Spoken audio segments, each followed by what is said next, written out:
Hello. Hello, हा, काय करायला साव? बांधकामावरून घराकडे आलोय.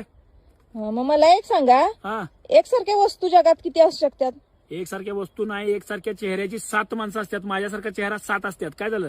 अहो माणसं नाही, वस्तू सांगा लागलोय. धूप, अगरबत्ती हे.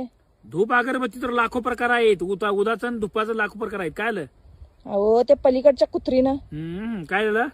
तिनं कालपासून माझं डोकं फिरवल्या. काय झालं? काल दुपारी तुम्ही मला केवढा अगरबत्ती आणून दिला सा? वय मग मी रात्री लावून बघावं म्हटलं कसला वास आहे. धूप आणि अगरबत्ती लावली बर. तर तिच्या घरात आणि आपल्या घरात सेम वास यायला आलता.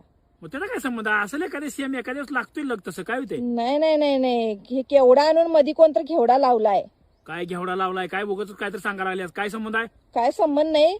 तुमची दोन्ही नाकाची भुळकं कशी बंद करतो बघा. का? वास यायचं बंद करणार आहे तुमचा. नुसतं पदार्थ दिसणार हा, पण वास आणि चव सगळी बंद होणार आहे तुमची. खरं माझा काय संबंध? आता तिचा वास माझा वास शेजारणीचा वास सेम आलाय. मग माझा काय संबंध आहे? हा तेच तेच, तुम्हाला कशी धूप लावतो बघा, तुमचा धूप कनी पेटवतो बरोबरच.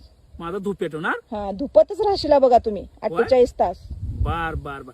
एक लक्षात ठेव, निष्पाप अगरबत्ती पेटवालेस तू. माझा काही संबंध नाही. हा. त्या बाईच्या अगरबत्तीचा वास एकसारखा यायला नाही म्हणून तू मला का धरल्यास? आता मला भरला इथनं पुढे मी जाणार नाही. माल भरायला जाणार नाही. तुम्हीच माल आणून द्यायचं. मग कोण आणून द्यायचं माल? मानी मी आता माल घेऊन आलो. तुरी डाळ तिच्या घरातली सेम, माझ्या घरात तुरी डाळ सेम म्हणून माझी पाठ घेतलीस तर